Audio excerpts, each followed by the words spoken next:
মধ্যপ্রাচ্যের অস্থির সময়ে মানবিক সহমর্মিতার এক অনন্য দৃষ্টান্ত স্থাপন করল বাংলাদেশ।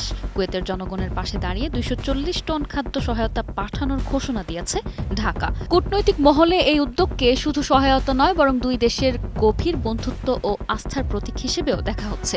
সংকটময় মুহূর্তে কুয়েতের পাশে দাঁড়ানোর এই বার্তা আন্তর্জাতিক অঙ্গনেও ইতিবাচক সাড়া ফেলেছে।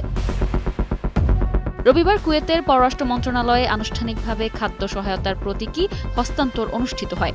অনুষ্ঠানে কুয়েতের পররাষ্ট্রমন্ত্রী শেখ জাররাহ জাবের আল আহমদ আল সাবাহের হাতে বাংলাদেশের পক্ষ থেকে সহায়তার বার্তা তুলে দেন প্রধানমন্ত্রীর বিশেষ দূত ও পররাষ্ট্র বিষয়ক উপদেষ্টা হুমায়ুন কবির।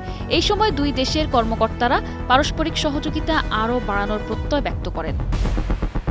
উন্নত প্রযুক্তি এবং অভিজ্ঞ চিকিৎসক দলের নিরলস প্রচেষ্টায় আমরা আছি আপনার পাশে। ডেল্টা হাসপাতাল। জানা গেছে, বাংলাদেশ থেকে কয়েকটি ধাপে ফ্লাইট যোগে ২৫ মে থেকে কুয়েতে পাঠানো হবে ২৪০ টন নিত্য প্রয়োজনীয় খাদ্য সামগ্রী। বিশেষ করে হরমুজ প্রণালী ঘিরে সরবরাহ সংকট ও আঞ্চলিক উত্তেজনার মধ্যে এই খাদ্য সহায়তা কুয়েতের জন্য তাৎপর্যপূর্ণ হয়ে উঠেছে। এ সময় প্রধানমন্ত্রী তারেক রহমানের পক্ষ থেকে কুয়েতের আমির শেখ মিশাল আল আহমদ আল জাবের আল সাবাহার উদ্দেশ্যে একটি বিশেষ বার্তাও হস্তান্তর করা হয়। বার্তায় কুয়েতের জনগণের শান্তি, নিরাপত্তা ও সমৃদ্ধি কামনার পাশাপাশি দুই দেশের দীর্ঘদিনের বন্ধুত্বপূর্ণ সম্পর্ক আরও গভীর করার প্রত্যয় পুনর্ব্যক্ত করা হয়। কূটনৈতিক মহলের মতে এই বার্তা দুই দেশের সম্পর্ককে নতুন উচ্চতায় নিয়ে যেতে পারে।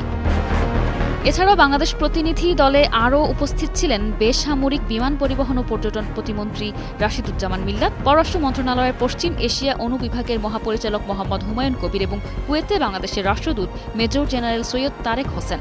বৈঠকে বাণিজ্য, বিনিয়োগ, জনশক্তি রপ্তানি, খাদ্য নিরাপত্তা ও বিমান চলাচল সহ বিভিন্ন খাতে সহযোগিতা বাড়ানোর বিষয়ে গুরুত্ব পায়।